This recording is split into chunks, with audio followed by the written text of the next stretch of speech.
Parmi les textes sacrés de l'humanité, le Coran occupe une place unique.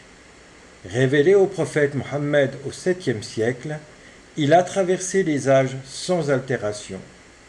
Comment ce livre, descendu dans le désert d'Arabie, est-il devenu un texte universel, préservé jusqu'à aujourd'hui? Voici l'histoire du Coran.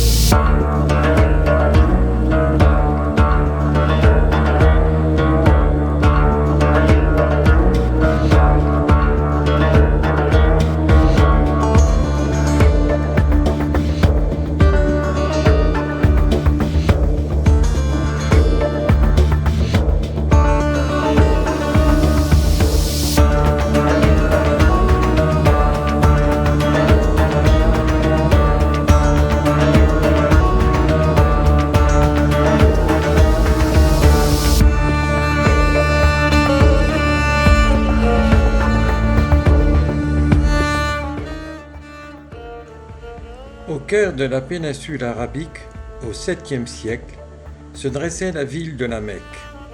Carrefour commercial et religieux, elle attirait chaque année des tribus de toute l'Arabie.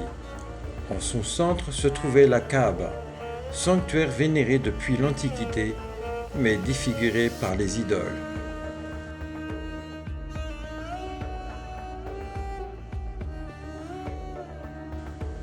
La société arabe vivait selon les lois des clans et des tribus. L'honneur, la vengeance, la solidarité tribale rythmaient la vie quotidienne. Les inégalités étaient criantes. De riches marchands imposaient leur pouvoir, tandis que les orphelins, les esclaves et les femmes étaient souvent laissés sans protection. Certaines tribus, dans un geste tragique, enterraient vivantes leurs filles nouveau-nées. Pratique que le Coran condamnera plus tard. Et lorsqu'on demandera à la fillette enterrée vivante, pour quel crime elle a été tuée.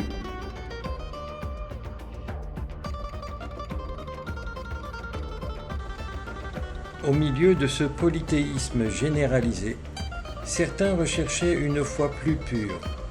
On les appelait les Hanifs, héritiers du monothéisme d'Abraham.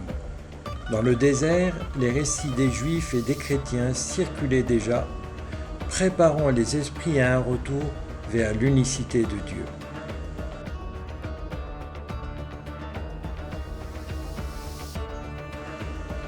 C'est dans ce monde en crise que naquit Mohammed ibn Abdallah.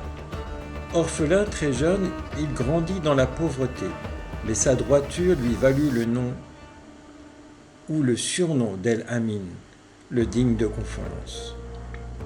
Marié à Khadija, une femme influente et respectée, il prospéra dans le commerce, tout en gardant une âme contemplative.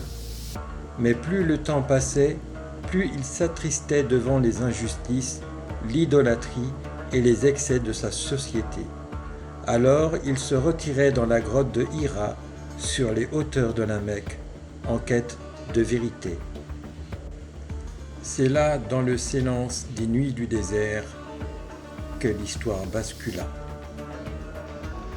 Lis au nom de ton Seigneur qui a créé l'homme d'une adhérence. Lis, ton Seigneur est le très noble, qui a enseigné par la plume, a enseigné à l'homme ce qu'il ne savait pas.